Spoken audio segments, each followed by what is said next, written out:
Monday night, the world watched the first presidential debate with Democratic candidate Hillary Clinton and Republican candidate Donald Trump. This morning, we got a great honor. I invited the commander-in-chief of our country to call in and talk about the importance of voter registration and what's at stake in this year's presidential election. And ladies and gentlemen, as promised, here he is. Ladies and gentlemen, please welcome President of the United States, President Barack Obama. Thank you so much, Steve. It's good to talk to you, man. President, how you doing, sir? Well, I'm blessed and highly favored. Well, I know that's right. Hey, look, let's get to it. What are your thoughts on Monday night's debate? Well, look, I know Hillary. I've seen her work. She is capable, tough, does her homework, cares about the same things I care about, making sure that every child gets opportunity in this country, making sure that our economy works for everybody, making sure that we're investing in communities in need, making sure we're reforming the criminal justice system, making sure that young people can afford to go to college. And then on the other side, you got Mr. Trump, who's unqualified, doesn't do his homework, doesn't know basic facts that you need to know if you're going to be president of the United States. You had a man last night who basically admitted that he didn't pay taxes, and it was smart of him not to pay taxes, who admitted that sometimes he didn't pay people who had done work for him, small business people who were just trying to make a living.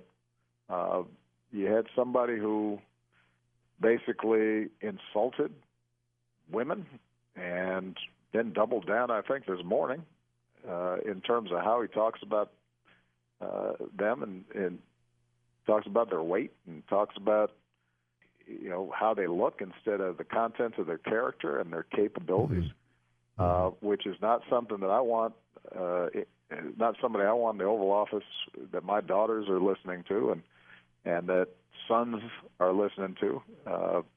And so, across the board, you've got somebody who appears to only care about himself. I mean, think about during the debate last night when he said that it was just business for him to be rooting for the housing market to collapse. Yeah. Because he would be in a position then to buy up all these properties. For somebody who wants to be president of the United States and you're not thinking about the hardship of foreclosures and people losing their homes and being out on the streets, that your only focus is how can I make a buck off it? That's not the kind of person that I think we want representing us in the Oval Office. Yeah. I, like a lot of people, was sitting there watching this and just thinking to myself, I'm just hoping that everyone is hearing exactly what I'm hearing and exactly what I'm not hearing, because it was just a clear-cut case of a guy who has been a very powerful businessman the bulk of his life, doesn't understand the struggles of the common man, and based every decision based on that. But I thought that Ms. Clinton made a great point when you said when you pay zero taxes, that's no money for veterans, there's no money for the military, there's no money for schools. And that's exactly right. And look, I think Hillary did a great job. And again, I've been frustrated by the degree to which, partly just because she's been around a long time, people just do not give her credit. And part of it maybe is because she's a woman. And, we have not elected a woman president before. But here's somebody who, as I said at the convention, is as qualified as anybody who's ever run for this office. And she's been on the right side of the issues that we care about. And we need to support her. And that begins, by the way, by making sure that everybody's registered and everybody's voting. The stakes in this election are so high. You have some of Trump's aides on record saying that their main agenda, they don't really have much of an agenda, but to the extent they have one, it's to basically eliminate the Obama presidency, to reverse everything that we have accomplished. And considering that we've cut unemployment rate in half, and that we increased incomes by the highest margin ever last year, that we have cut poverty faster than any time since 1968, that we are reforming our criminal justice system and reducing mass incarceration. And he has said those are the things he wants to reverse. He wants to make sure 20 million people don't have health insurance. So the stakes could not be higher. And voter registration deadlines are coming soon. So one of the things I wanted to say to all your listeners, Steve, is people have to vote, and that means you got to register to vote. So you need to go to iwillvote.com, make sure you are registered. You've got to tell your family and your friends to do the same, and it's never been easier to cast your ballot. A lot of states give voters options for, mail-in voting, early voting. Some states even have online voting, but you've got to register in order to be eligible. And if there's one message I want to deliver to everybody, if you don't vote, that's a vote for Trump. Wow. If you don't vote, that's a vote for Trump. If you vote for a third-party candidate who's got no chance to win, that's a vote for Trump. So the notion somehow that, I'm not as inspired because Barack and Michelle, they're not on the ballot this time, and, maybe we kind of take it easy. My legacy's on the ballot. All the work we've done over the last 8 years is on the ballot. And if we're going to protect everything that we've achieved and keep moving forward, then we need Hillary Clinton to win. And I don't want anybody staying home thinking somehow that this is any less important than it was in 08 or 2012. Yeah, exactly.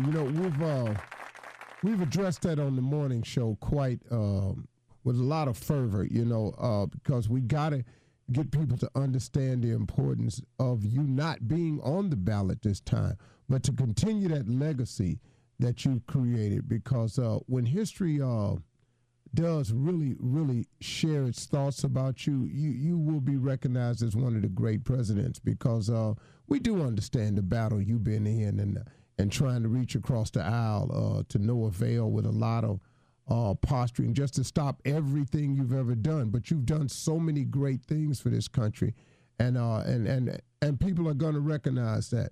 Mr. President, any final thoughts today, sir? Well, look, we got basically 45 days or so left, and I want everybody to keep paying attention. But Michelle and I are so blessed. We've been so grateful for the support we've received everywhere we go. This past weekend, as you know, Steve, we opened the National Smithsonian Museum for African American History and Culture on the Mall, and it is just a spectacular site. I hope everybody has a chance to visit it. It'll make people proud to go. But one of the things that I think every speaker, me, John Lewis, others who attended these opening ceremonies, everybody remarked on the fact that this is the culmination of a lot of work over the years. That this is the result of ordinary people, slaves and sharecroppers and civil rights folks and Pullman porters and just generation after generation doing their part to make sure that the day would come when our achievements were recognized. And, that's how progress is made in this country. So I hope that everybody really thinks over the next 45 days about what is our role? How do we carry this forward? How do we sustain the progress that's been made?